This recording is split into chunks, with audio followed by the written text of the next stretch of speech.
Hi hello welcome back to my channel. ನಾನಿವತ್ತು ಒಂದು ಔಷಧಿ ಸಸ್ಯದೊಂದಿಗೆ ವಿಡಿಯೋ ಮಾಡ್ತಾಯಿದ್ದೀನಿ.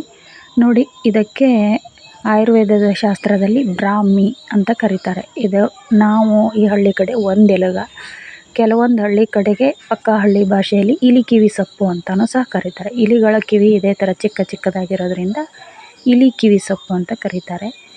ನೋಡ್ಬೋದು ನಾವು ಒಂದೆಲಗ, ಬ್ರಾಹ್ಮಿ, ಇದನ್ನು ಆಯುರ್ವೇದದಲ್ಲಿ ಇದಕ್ಕೆ ವಿಶಿಷ್ಟವಾದ ಸ್ಥಾನ ಇದೆ. ಇದು ಮಕ್ಕಳ ಜ್ಞಾಪಕ ಶಕ್ತಿ ವೃದ್ಧಿ ಮಾಡೋದ್ರಲ್ಲಿ ಮೊದಲನೇ ಸ್ಥಾನವನ್ನು ತಗೊಂಡಿದೆ. ಇದು ನೀವು ಕೇಳಿರ್ಬೋದು, ಖಾಲಿ ಹೊಟ್ಟೆಯಲ್ಲಿ ಒಂದೆಲಗದ ಎಲೆಗಳನ್ನು ಜಗಿದು ತಿನ್ನೋದ್ರಿಂದ ಮಕ್ಕಳಲ್ಲಿ ಜ್ಞಾಪಕ ಶಕ್ತಿ ವೃದ್ಧಿಯಾಗುತ್ತೆ ಅಂತ. ಹಾಗೆ ನಾವು ಈಗ ಕೆಲವೊಂದು ಮಕ್ಕಳು ಹಸಿ ಸೊಪ್ಪನ್ನು ತಿನ್ನೋದಕ್ಕೆ ಹಠ ಮಾಡೋದ್ರಿಂದ ಇದನ್ನು ಅಡುಗೆಯಲ್ಲೂ ಸಹ ಯೂಸ್ ಮಾಡಿ ಮಕ್ಕಳು ತಿನ್ನೋ ಹಾಗೆ ಮಾಡ್ಬೋದು. ಹಾಗೆ ಮೊಸರು ತಂಬುಳಿಯ ಜೊತೆಗೆ ಸ್ವಲ್ಪ ಎಣ್ಣೆಯಲ್ಲಿ ಈ ಸೊಪ್ಪನ್ನು ಬಿಸಿ ಮಾಡಿ ಸಹ ರುಬ್ಬೋದಕ್ಕೆ ಹಾಕ್ಬೋದು. ಹಾಗೆ ಕಾಯಿ ಚಟ್ನಿಗೂ ಸಹ ಒಂದೆರಡು ಎಲೆಗಳನ್ನು ರುಬ್ಬಿ ಸಹ ಉಪಯೋಗಿಸ್ಬೋದು.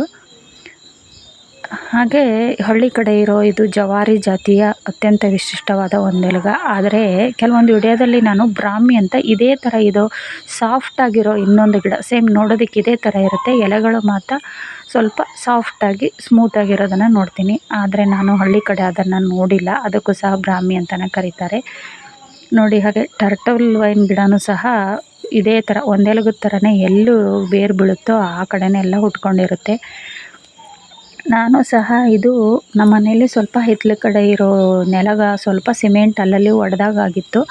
ಆ ಒಡೆದ ನೆಲದ ಒಳಗಡೆಯಿಂದ ಸಹ ನಾನು ಆ ಕಡೆ ಹಚ್ಚಿರೋ ಒಂದೆಲಗದ ಬೇರುಗಳು ಸಿಮೆಂಟ್ ಒಳಗಡೆಯಿಂದ ಬಂದು ಸಿಮೆಂಟ್ ಎಲ್ಲೆಲ್ಲಿ ಒಡೆದಿದೆಯೋ ಅಲ್ಲೆಲ್ಲ ಕಚ್ಕೊಂಡು ಇಡೀ ಸಿಮೆಂಟ್ ಒಡೆದಿದ್ದು ಸಹ ಕಾಣಿಸ್ತಾ ಇಲ್ಲ.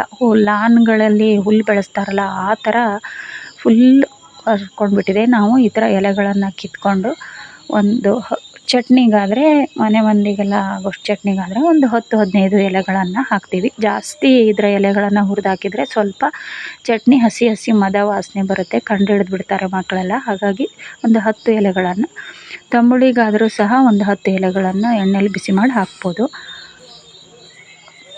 ನೋಡಿ, ಹಾಗೆ ಇದನ್ನು ಕೊಬ್ಬರೆಣ್ಣೆಯೊಂದಿಗೆ ಕುದಿಸಿ ಸಹ ತಲೆಗೆ ಸಹ ಹಚ್ಚೋದ್ರಿಂದ ಕೂದಲು ಚೆನ್ನಾಗಿ ಬೆಳೆಯುತ್ತೆ ಅಂತಲೂ ಸಹ ಹೇಳ್ತಾರೆ. ಹಾಗೆ ಗರ್ಭಿಣಿಯರು ಪ್ರತಿನಿತ್ಯ ಒಂದೆರಡು ಎಲೆಯನ್ನು ತಿನ್ನೋದ್ರಿಂದ ಹುಟ್ಟೋ ಮಕ್ಕಳು ಸಹ ಚುರುಕಾಗಿ ಹುಟ್ಟುತ್ತೆ ಅಂತ ಅಂತಾರೆ. ನೋಡಿ, ನಾವು ಹಿತ್ತಲ ಗಿಡ ಮದ್ದಲ್ಲ ಅನ್ನೋ ಥರ ಮನೆ ಹಿತ್ತಲಲ್ಲಿರೋ ಕೆಲವು ಔಷಧಿ ಗಿಡಗಳನ್ನೇ ಮರೆತು ಅಲಕ್ಷ್ಯ ಮಾಡಿಬಿಡ್ತೀವಿ. ನೋಡಿ, ಇದು ಬ್ರಾಹ್ಮಿಯಿಂದ ತುಂಬ ಉಪಯೋಗ ಇದೆ. ಇದರಿಂದ ತುಂಬ ಒಳ್ಳೆಯ ರಿಸಲ್ಟ್ ಸಹ ಸಿಗುತ್ತೆ.